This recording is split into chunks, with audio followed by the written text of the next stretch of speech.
السلام علیکم ورحمۃ اللہ وبرکاتہ۔ امید ہے آپ سب خیر و عافیت سے ہوں گے۔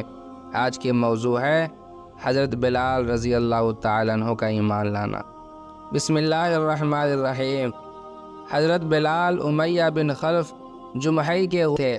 امیہ ان کی گردن میں رسی ڈال کر لڑکوں کو دے دیتا تھا اور وہ انہیں مکے کے پہاڑوں میں گھماتے پھرتے تھے، یہاں تک کہ گردن پر رسی کا نشان پڑ جاتا تھا۔ خود امیہ بھی انہیں باندھ کر ڈنڈے سے مارتا تھا اور چلچلاتی دھوپ میں جبراً بیٹھائے رکھتا تھا۔ کھانا پانی بھی نہ دیتا بلکہ بھوکا پیاسا رکھتا تھا، اور اس سے کہیں بڑھ کر یہ ظلم کرتا تھا کہ جب دوپہر کی گرمی شباب پر ہوتی تو مکہ کے پتھریلے کنکروں پر لٹا کر سینے پر بھاری پتھر رکھوا دیتا، پھر کہتا خدا کی قسم تو اسی طرح پڑا رہے گا یہاں تک کہ مر جائے یا محمد کے ساتھ کفر کرے۔ حضرت بلال رضی اللہ تعالیٰ عنہ اس حالت میں بھی فرماتے احد احد۔ ایک روز یہی کارروائی کی جا رہی تھی کہ ابوبکر صدیق رضی اللہ تعالیٰ عنہ کا گزر ہوا۔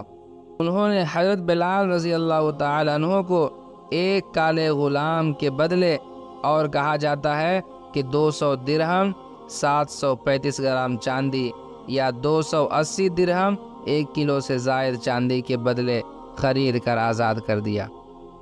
حضرت عمار بن یاسر رضی اللہ تعالیٰ بنو مخزوم کے غلام تھے۔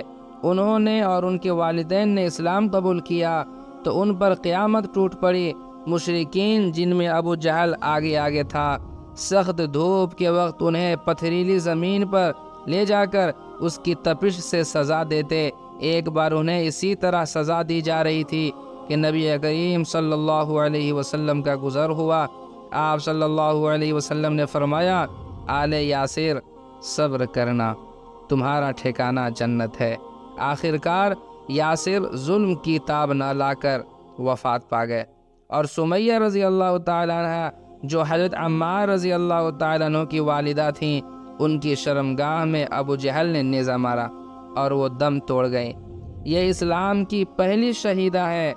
حضرت عمار رضی اللہ تعالیٰ عنہ پر سختی کا سلسلہ جاری رہا۔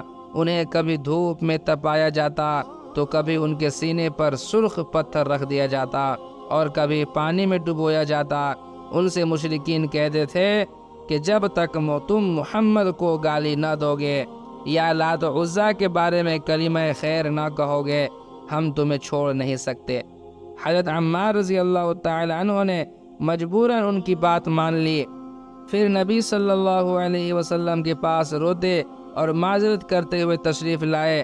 اس پر یہ آیت نازل ہوئی من کفر باللہ من بعد ایمانہ الا من اکرہ وقلبہ مطمئن بالایمان، سورۃ النحل کی آیت۔ جس نے اللہ پر ایمان لانے کے بعد کفر کیا اس پر اللہ کا غضب اور عذاب عظیم ہے، لیکن جسے مجبور کیا جائے اور اس کا دل ایمان پر مطمئن ہو اس پر کوئی گرفت نہیں۔ حضرت فقیہ جن کا نام افلح تھا، بنی عبد الدار کے غلام تھے۔ ان کے یہ مالکان ان کا پاؤں رسی سے باندھ کر انہیں زمین پر گھسیٹتے پھرتے تھے۔ حضرت خباب بن ارد رضی اللہ تعالیٰ قبیلہ خزاعہ کی ایک عورت ام انمار کے غلام تھے۔ مشرکین انہیں طرح طرح کی سزائیں دیتے تھے، ان کے سر کے بال نوچتے تھے اور سختی سے گردن مروڑتے تھے۔ انہیں کئی بار دہکتے ہوئے انگاروں پر لٹا کر اوپر سے پتھر رکھ دیا کہ وہ اٹھ نہ سکے۔ ذنیرہ رضی اللہ تعالی عنہا اور نہدیہ رضی اللہ تعالی عنہا اور ان کی صاحبزادی ام عبیس رضی اللہ تعالی عنہا، یہ سب لونڈیاں تھیں۔ انہوں نے اسلام قبول کیا اور مشرکین کے ہاتھوں اسی طرح کی سنگین سزاؤں سے دو چار ہوئیں، جن کے چند نمونے ذکر کیے جا چکے ہیں۔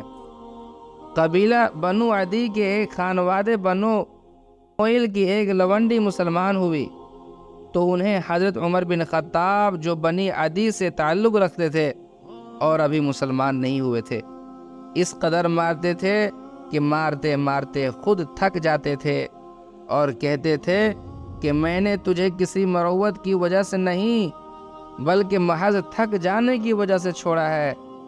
آخر کار حضرت ابوبکر صدیق رضی اللہ تعالیٰ عنہ نے حضرت بلال رضی اللہ تعالیٰ عنہ اور عامر بن فہیرہ کی طرح ان لونڈیوں کو بھی خرید کر آزاد کر دیا۔ یہ تھی کافروں کی سزا ایمان لانے کی وجہ سے۔